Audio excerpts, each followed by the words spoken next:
In August of 1991, Mikhail Gorbachev, then president of the Soviet Union, had been negotiating a new agreement with Soviet republics to replace the USSR with a union of sovereign states.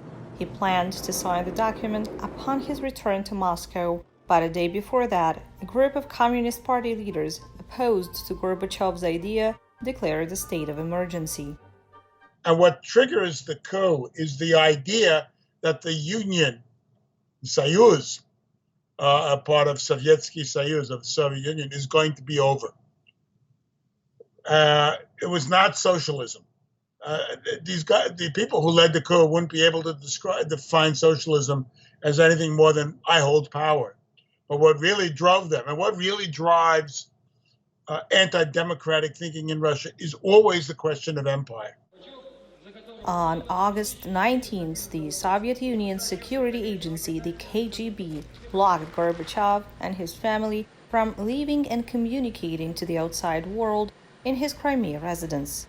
The Soviet leader's only access to the outside world was a tiny radio hidden by his son-in-law. They learned there were tanks on the streets of Moscow. A pro-democracy demonstration formed in front of Moscow's White House.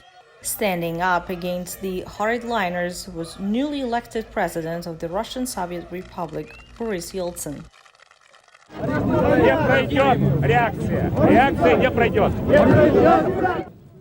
Yeltsin addressed the protest in Moscow standing on top of a tank and called the coup unconstitutional. Eileen O'Connor was CNN Moscow correspondent in 1991. She knew Yeltsin from his time in city government and covered his presidential campaign.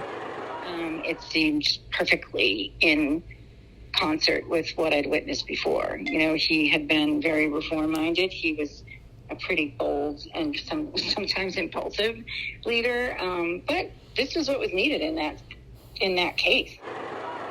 The coup plotters made their first public appearance that afternoon. At a press conference, the group's leader, Gennady Genayev, warned against the Soviet Union's collapse, but the coup failed to gain any traction in Moscow. It becomes clear that the coup is failing. I remember myself watching this on TV.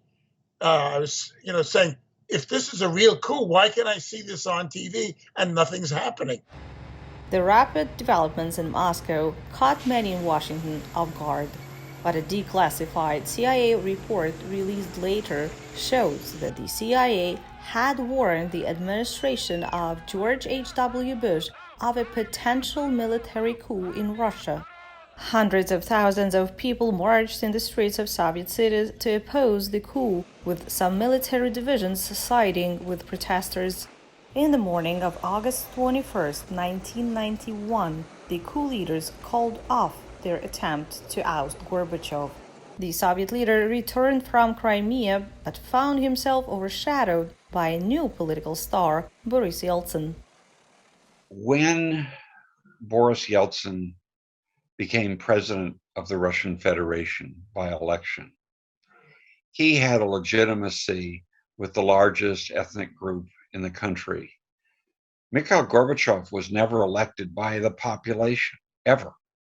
And what I think the events of August 1991 show is that popular legitimacy, being in office because someone voted for you, because the people voted for you, was critical. And that Gorbachev's greatest mistake. After the coup collapsed, most republics announced they were leaving the Soviet Union. Experts say the events of August were not the reason, but a catalyst for the dissolution of the USSR, which happened just 4 months later, in December 1991.